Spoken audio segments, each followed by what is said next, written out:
Howdy y'all, Christi here with Little Salty Homesteader. Welcome back to my YouTube channel. Today, it is time for another weekly update. Now while I haven't done a whole lot within the garden this week, everything is growing quite quickly. So let's go take a look and see what's going on. All right, we're starting things off here in the tomato patch, and I do apologize for the wind noise. It is an incredibly windy day. So whenever you hear the wind whooshing through, my apologies for that. But let's see what's going on over here in this raised bed here.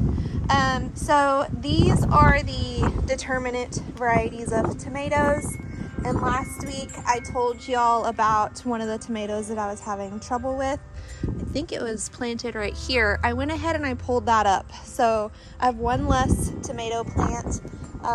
As far as the onion experiment is going, all of these onions grew more greenery. So I trimmed them back down to try to keep it at that 5 inches above ground level kind of height.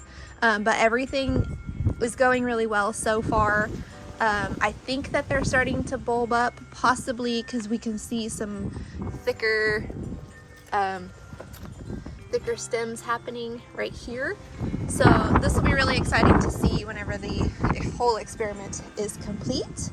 The peppers, so we have some Buena Mulatas that are starting to set fruit, and if you're unaware of this pepper type, this is a purple cayenne. So here's one that's got a bit of length on it, and these are really cool because once they reach their mature size, as they start to ripen, they turn all different shades of orange and kind of a coral color, and then eventually onto the red. But it kind of transitions through all of the colors of the sunset as it reaches its ripened point. These are a household favorite for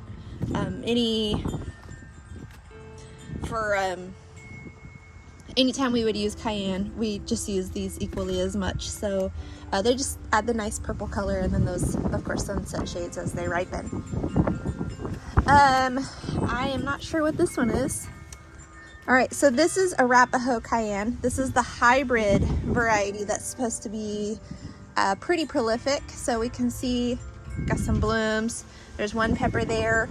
On down towards the end, we have the super hots. So we have one Carolina Reaper and 2 habanero, I believe.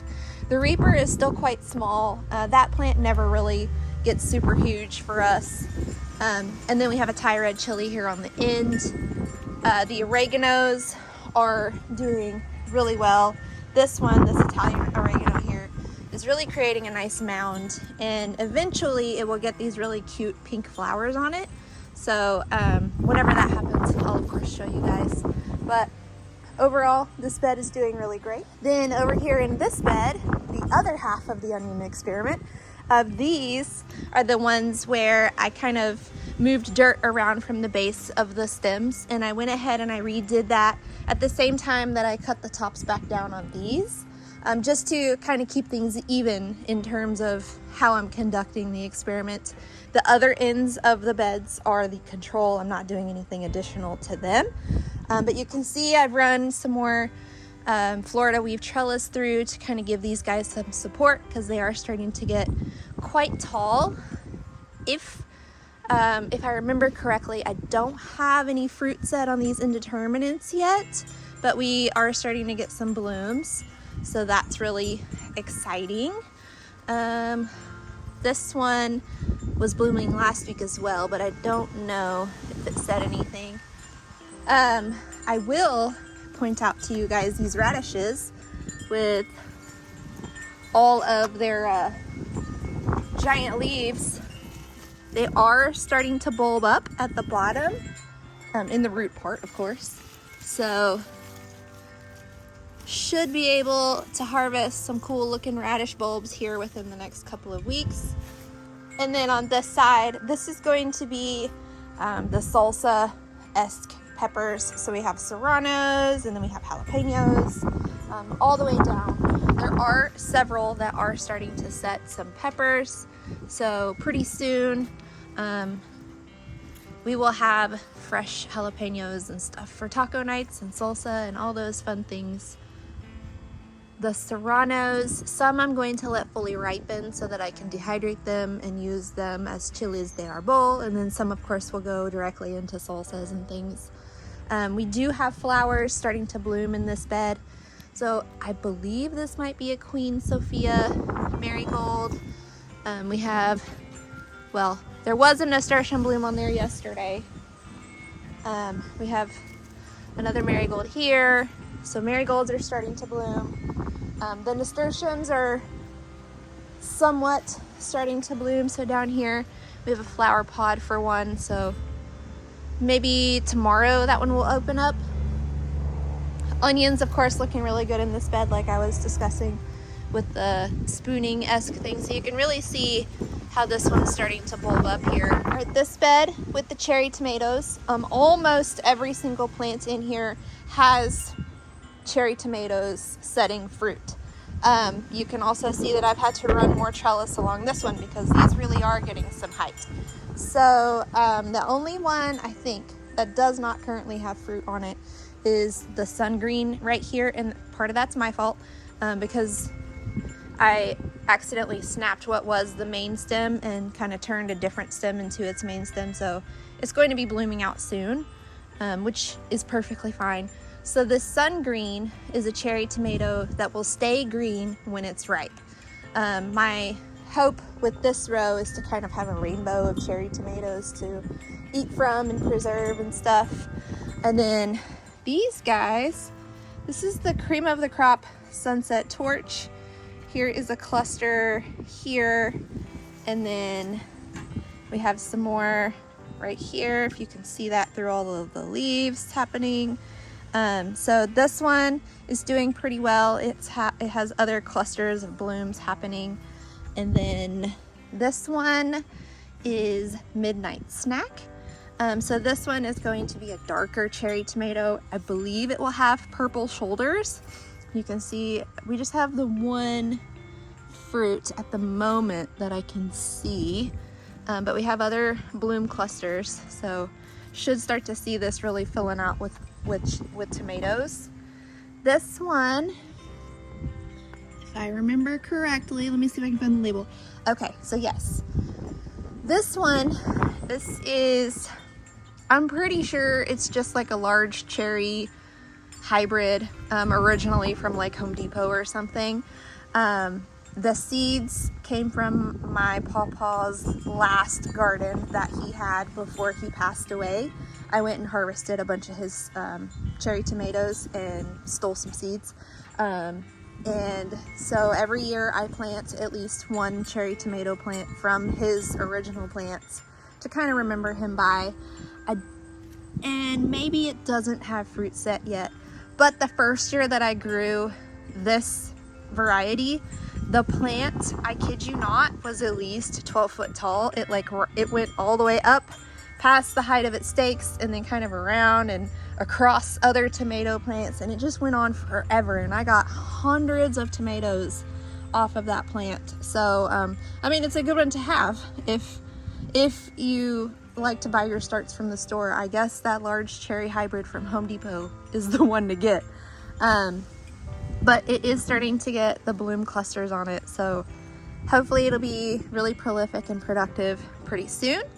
This one is the Sakura cherry. Now this one is bred to be a, what is it?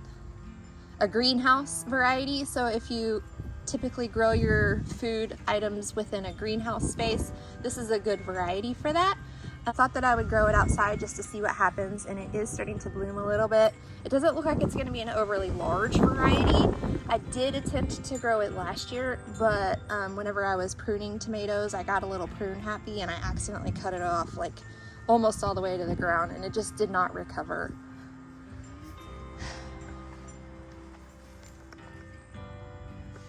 Okay, so this is the Sun Gold cherry. This is also a hybrid variety, and it's going to be a very dark orange variety, but you can see that the clusters on it are a pretty good size. You get a good chunk of tomatoes per cluster. What is that? A good 14, 16 tomatoes, something like that. And then we have another cluster here, and then it's blooming up here. So I'm really excited to see how well this sun gold does. On down to here, this is the Super Sweet 100. Supposedly one of the sweetest cherry tomatoes that you can grow. I don't see any fruit set, so I was wrong when I started this row when I said only the sun green wasn't setting fruit. There's several. Oh, I'm just kidding. Here we go. Here's a cluster. But I was still wrong because so far there's a few plants that don't have any tomatoes on them yet. But that is the Super Sweet 100. And then this one is Sun Sugar? No. This is the Sun Sugar. Wow, get it together, Christy. All right, this is the Sun Sugar, and then this is the Super Sweet 100, and it is also setting fruit. So just a couple of the plants on this row don't have cherry tomatoes yet, but they do have blooms. So next week, I should have an update with a lot of tomatoes for you guys. On this side of the bed, I did run one line of trellis down just to help give these guys a little bit of support since it has been so windy. Usually our springs here have a lot of wind, and I didn't want them to just like bang up against the side of the bed so hard that it broke the main stalks. So I have one line running down. If they start to grow incredibly fast, I may run another line down, specifically to help support the eggplants because the fruits on those do typically get larger than, you know, other plants. But right here we have just the verde tomatillos. They look really happy. They have lots of blooms on them. And we have a marigold here. This might be Gypsy Sunshine. I have no idea, to be quite honest. And then we have eggplant varieties. I am not entirely sure if any of these have set any fruit yet, but the blooms on them are really cute. Maybe that one. These two are a little bit shorter than those Thanos varieties there. The roly-polies kind of got after these and chewed up a lot of leaves, so they're kind of playing catch up, but they're looking pretty good. One more note about these beds that I forgot to mention. In the end of this one and the end of that one, I transplanted some borage that I just had growing as volunteers in the ground. So I dug them out of the heavy compact clay, and then I stuck them in here, watered them in really well, all that stuff. So they're kind of going through some transplant shock, but they also look like there's a little bit of new growth. So we'll see how those do. There's also a few more transplants around the yard that I'll try to remember to point out. All these bush beans are looking pretty decent. Like this one is growing really well. The other one's doing pretty well, not, you know, terribly humongous. This one though, this one's the life of the party. The pickle bush cucumbers are starting to put on some more leaf growth finally. I think now that the temperatures are hopefully officially warm permanently, these cucumbers are really gonna take off. These tomatillos down here are the Grande Rio Verde tomatillos. So these are still a green variety. They're just gonna be bigger.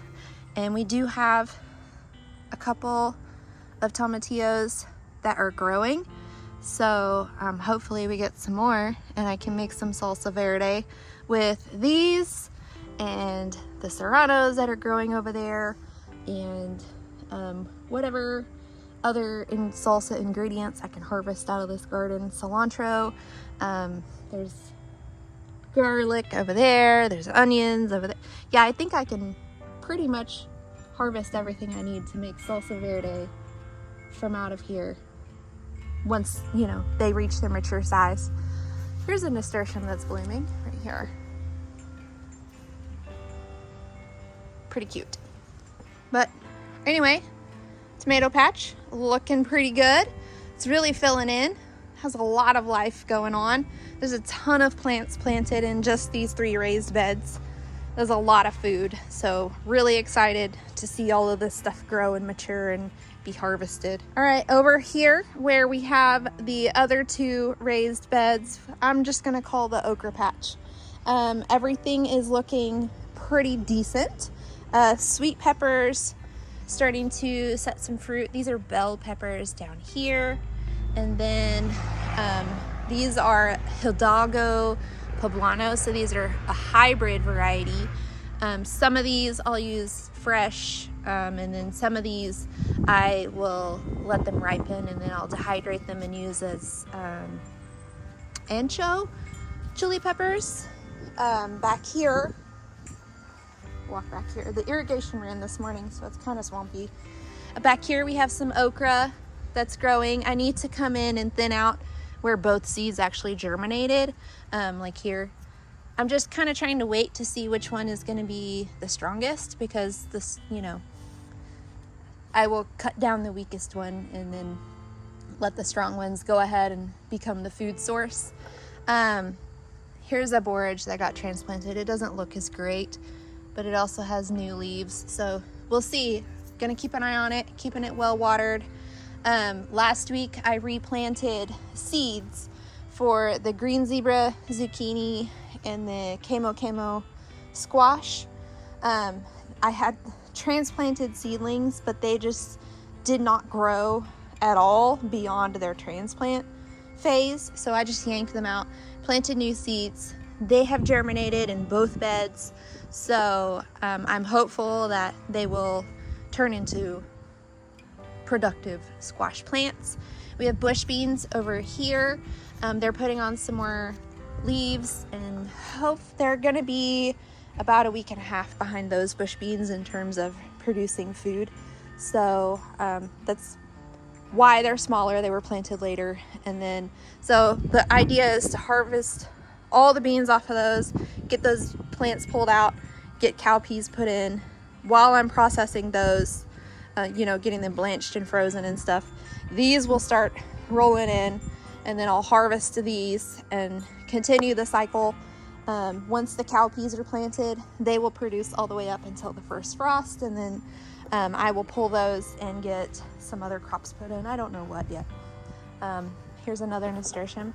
This is the cherry rose jewel. So the plant itself will have varying shades of this pretty pink color, so they won't all be the same color on one plant. And we have marigold blooming over here and over here. So things are starting to bloom. Things are starting to put on additional leaves. This is the partial eclipse. Again, this needs to be thinned out, just kind of waiting. Survival of the fittest, you know, gonna remove the weakest link and let the strong survive. We have the dill here acting as kind of a companion plant for the cucumbers and melons that are planted along here. In the front is a hamey melon, if you can see that. And then we have the butterfly pea flowers. Now I'm gonna be honest, I don't know if one of them is blue and the other one is lavender, or they're both blue. I know they're not both lavender because I planted 2 spots of blue and 1 spot of lavender, so we'll see. It'll be a surprise. This is the green noodle bean. This one is the Thai variety, and as it grows up, whenever it creates the beans, they're gonna be like 3 foot long, and the way that you utilize those is typically within stir fries. So I'm just adding another fresh food source to come harvest from the garden whenever we're ready for stir fry. So that's the reason for that. And as it grows along the trellis, it will add some visual beauty. Malabar spinach. This is a heat tolerant spinach variety that originated in India. It is a vining variety. It has the same compound as okra that makes it really good for gut health. That compound is called mucilage. So it doesn't have the same texture as like your winter varieties of spinach, but it does have a lot of health benefits. And it looks really pretty growing along here because it also creates these little red berries that you can use for like dyeing clothes and things. So this one is really fun. And then planted here, I don't know if it's gonna germinate. Dragon's egg cucumber, there was a seedling that got transplanted. The roly-polies ate it. So I sowed another seed. We'll see. Actually, I take that back. It's not dragon's egg. It is Armenian white. So we'll see what happens with that. And then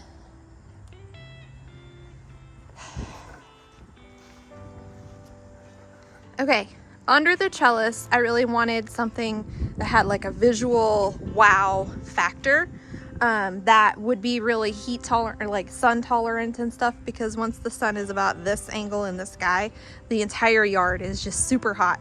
So what we have in here is sunflowers, and okay, so the back row obviously is the row that has germinated and is growing. The taller ones are going to be the marl sunflower, and I'm gonna try to find a picture to put in here for you guys. And then along this row right here is the Darjeeling sunflowers, which is from Johnny Seed.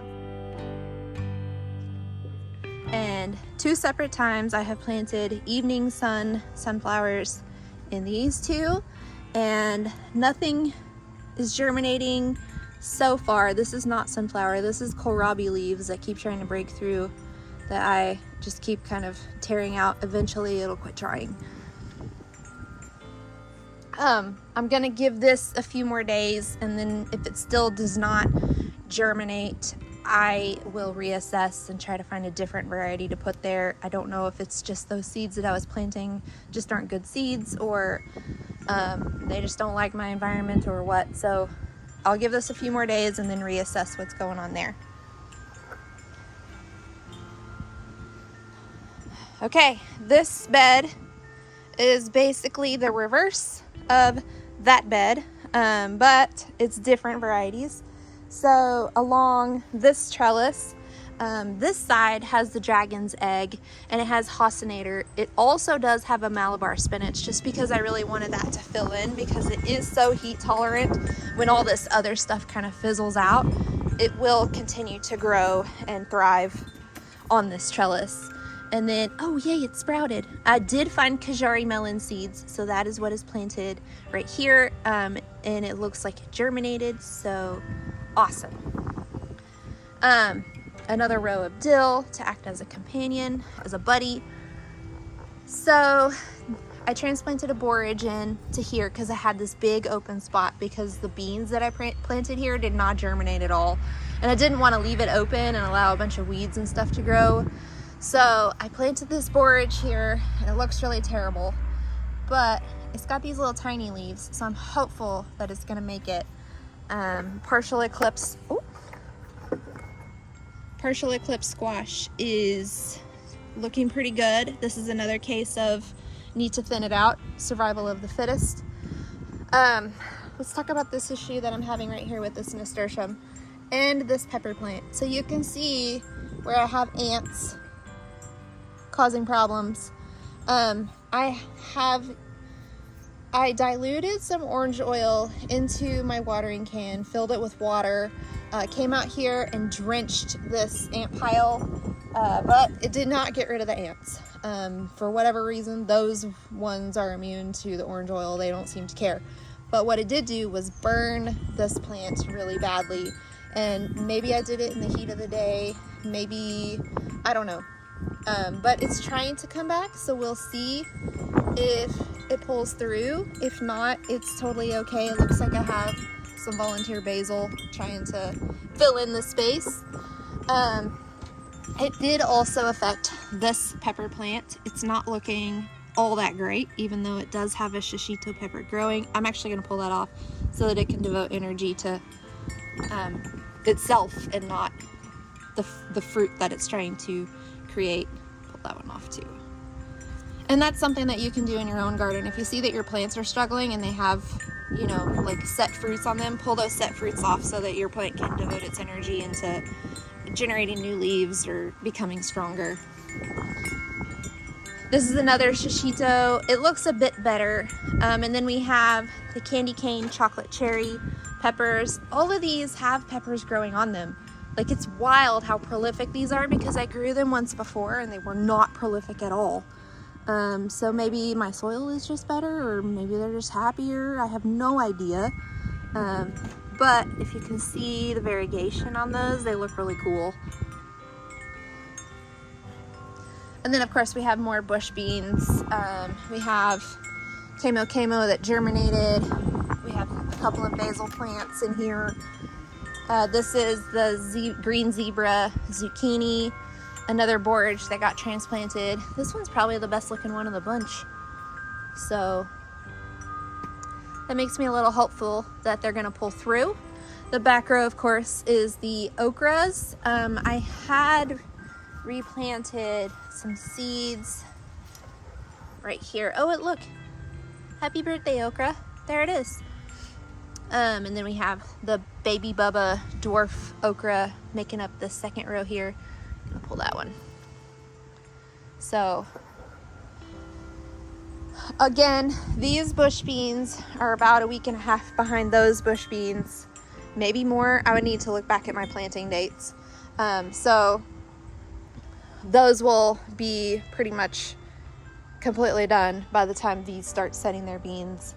And that's the way that I wanted it. I wanted to be able to harvest in stages. But once this really starts filling in, now that we're officially warmed up, this bed is gonna look really wild and cool, and I'm really excited to see it. Okay, in front of the greenhouse, the corn is looking so good. A viewer friend of mine who lives down in Houston reminded me that corn is incredibly thirsty and hungry. So I have been really diligent about making sure the soil stays nice and moist for these guys. And I am keeping up on the fertilizer regimen on these as well. Last week they got granulated fertilizer. So next week they will get liquid fertilizer. And then within the containers, acting as buddies for the corn, we have blue borage. And then this is what I thought was holy basil. It is not. This is blue spice basil. I'm really excited about that though, because none of my other blue spice basil survived beyond germination. So, and this one is my favorite because it smells so good. And then we have Gypsy Sunshine Marigold. So, yeah, really excited about the basil. Gypsy Sunshine Marigold blooming. Corn is doing really well. Almost the same story over here. Almost. The basil got taken out by a roly-poly or something, but the marigold is looking pretty good. Borage is looking pretty good. We have some bonus mushrooms, so that tells me I'm doing my job with the soil. Corn looking really good. So very excited to see how these progress through the growing season. The garlic. So here within the next few weeks, I do expect to start seeing the garlic scapes appear on the hardneck varieties. And what that is there's going to be a stem that comes shooting out of the middle, and it's gonna kind of like curl around like this, like a curlicue, and then it's gonna have like a seed pod inside of it that's gonna try to grow. Once that happens, if you want your bulbs to continue to grow, you need to cut those off and remove them. But they are another food source. They are completely edible. So as I start to see those appear, I will cut those out. I don't know. I think I'm probably going to stir fry them. I haven't decided yet. If you know a good way to prepare the garlic scapes, drop that below, because that's one thing I don't know what I'm doing with. All right, over here in the flower bed, I'm really excited because flowers are starting to bloom. It doesn't look like just a bunch of green crap now. So snapdragons, night and day variety of snapdragon. Look how beautiful this is. It makes me so happy. As a couple more of the little pods bloom out, I will come out and harvest, make a bouquet from these. Also, what that's going to do is it's going to trigger the plant to kind of branch out and grow some more flowering stalks. So I want to make sure that it continues to flower and it doesn't fizzle out. So I am going to probably have a cut flower bouquet, at least of snapdragons, here within the next few days. The salvia is fully in bloom now, and it will stay that way throughout the summer into the fall. And then zinnias, you can see they're all starting to form the bloom clusters, and once those open up, I'll just cut it so that it will continue to branch out and create more flowers. This one is bouncing back from the cold weather damage that it went through. It's putting off some new leaves that look healthy and nice, so just leaving that alone for now. As these healthier leaves get a little bit bigger, I'll remove these icky damaged ones. That way that, you know, the plant can focus its energy on the healthy spots of the plant. But for now, it's fine. And then here's another snapdragon variety that is blooming, and I cannot remember the name of it. Possibly Oriental Lanterns. I planted it in the fall, so I can't even begin to tell you what it is. I don't even know if I wrote it down. Good job, Christi, good job. This one is going to be one of the bronze varieties from Johnny Seeds. I'll try to look it up and see if I can figure out what it is. Madam Butterfly something. But it's going to be opening up really well soon too, so yay for snapdragon bouquets. Here, some of the Queen Lime series of zinnias that are open.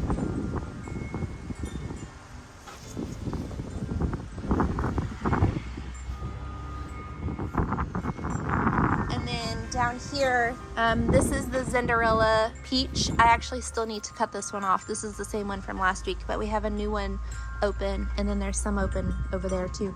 So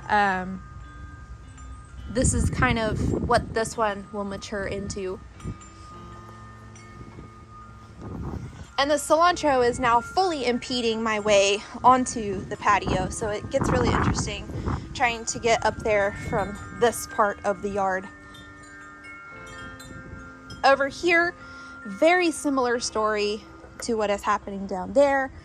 We have a few zinnias that are blooming. I think this might actually be the Ballerina series. I'm not 100% sure. We'll have to see if it acts the same way as the Zinderella Peach. This is the blue double cascade, double cascade petunia. It's doing really well. More of the Queen Lime series zinnias, I think. I didn't write down what I planted where, so it'll be a surprise every time a flower opens, I think, until I figure it out.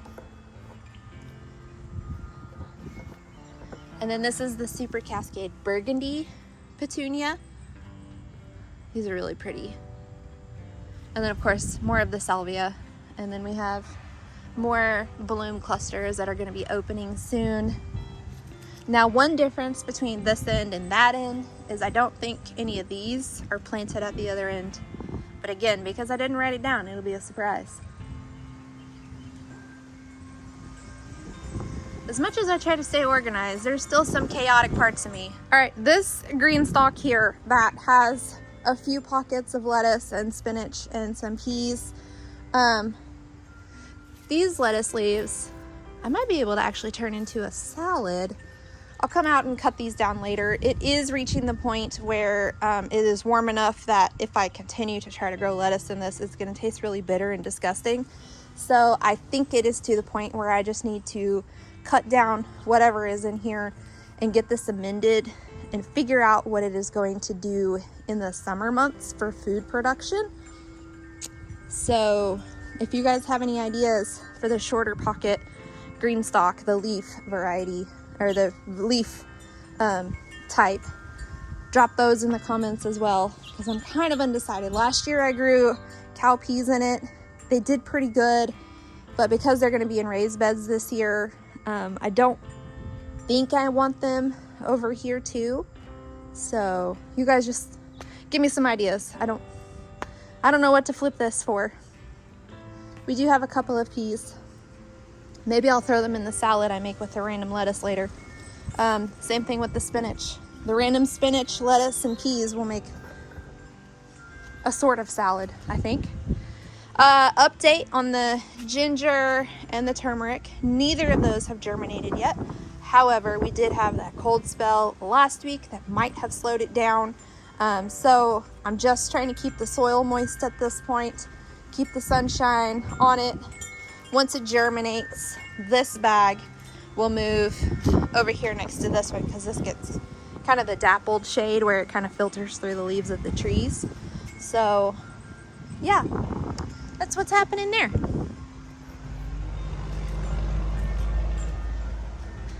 This is just kind of like a pretty area. It's not creating any food, it's just creating flowers. I mean, I guess it has basil up here, so I guess it has a little bit of food. But I planted down here, I planted petunias and marigolds, and then these Persian carpet zinnias. So as those grow and fill out and bloom, it'll just provide some beauty and some color. And up here is prism sunshine, petunia, and purple ball basil. There was a Persian carpet zinnia, but I don't think it survived.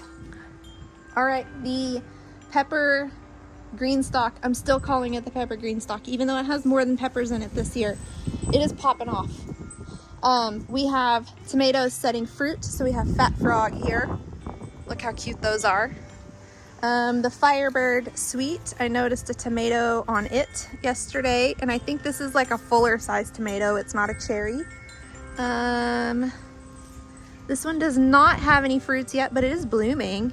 The Micro Tom dwarfs, they've had fruit for a few weeks, so those are just chugging along. Marigolds are about to bloom. Nasturtiums really filled in the space quite well. More marigolds about to bloom. Micro Tom dwarf, whatever the name of that one is. I will say this plant got sick really early on, so once those tomatoes ripen, I'm pulling it out. I'll plant like a dwarf sunflower or something in there. I don't know. These pepper plants, if you can see, we're starting to get some pepper set. Here's cayenne. Now this is a Arapaho cayenne, so this is the hybrid variety that's supposed to be a much higher producer. Man, it looks like it's doing its job so far. I don't remember if there was any other fruit set on here. I really don't. Sometimes I walk out here and I look at every plant, but I don't think I have in this instance. So we're gonna look at every plant together today. How about that? That looks like maybe Craig's Grande jalapeno that set some fruit. Just blooms on there. Blooms. I think I might have showed you that from another angle, but there you go.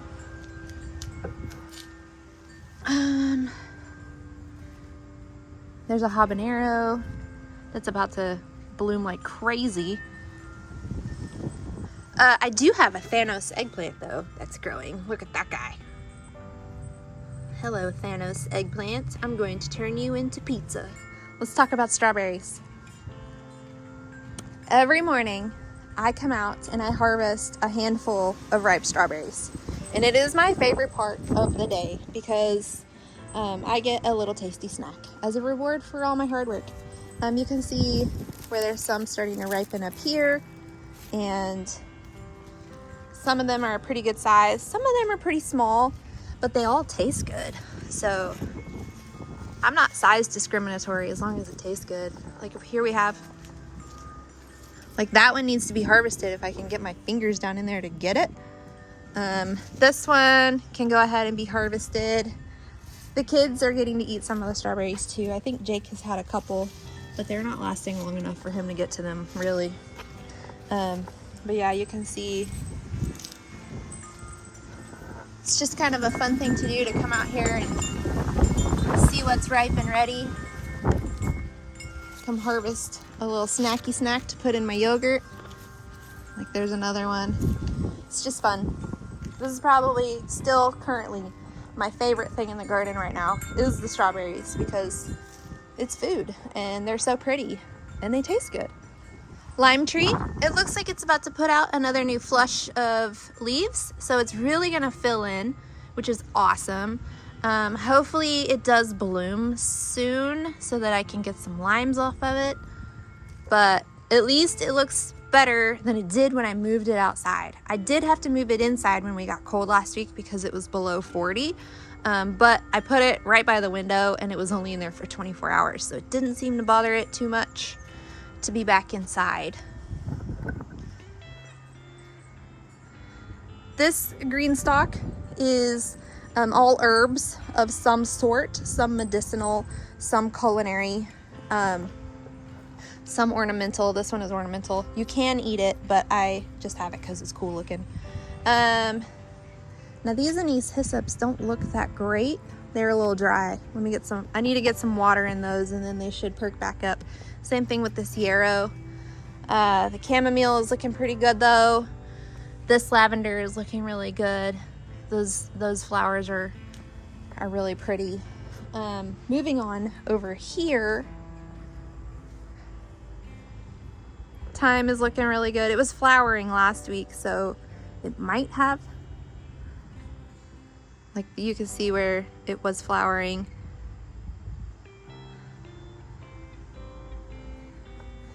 Then we have Mondalvian dragon balm. So this one is just like a pollinator type herb. I'm not sure if it has any sort of medicinal or culinary benefit, but it does attract pollinators in. And if you've watched any of my videos before, you know I'm all about feeding the pollinators and making sure they have food to survive as well. This is the Racina variety of calendula. This is the one with the most medicinal benefits. Calendula is typically used for skin issues. So I have this one over here, even though I also have other varieties of calendula planted throughout the garden just to serve as a flower and companion plant. We also have regular hyssop, marshmallow, tarragon, rue. What else do we have? I think that's it for now. There's a couple of herbs that I wanted to get started to transplant into here, but this poor struggling Spanish lavender, parts of it look like they're gonna be okay, and parts of it look like, nah fam, we're dying off. So I'm just trying to keep an eye on it and see what happens.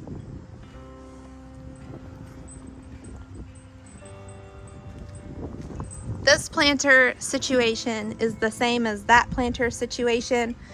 Mostly flowers planted down here, and this one's blooming much better. I think it gets a bit more sunshine.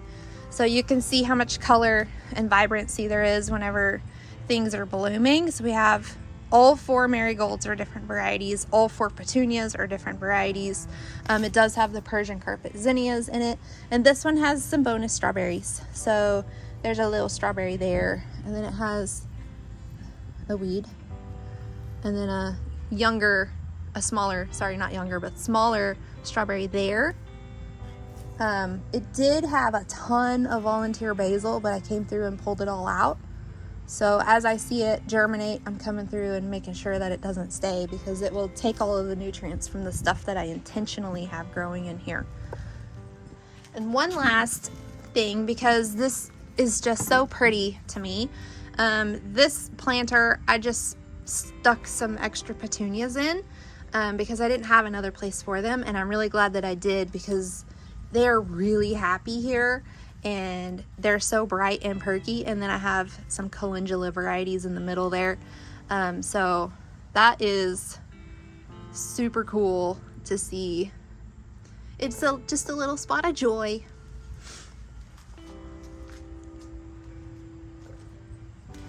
And then we have a lazy dog. Yes.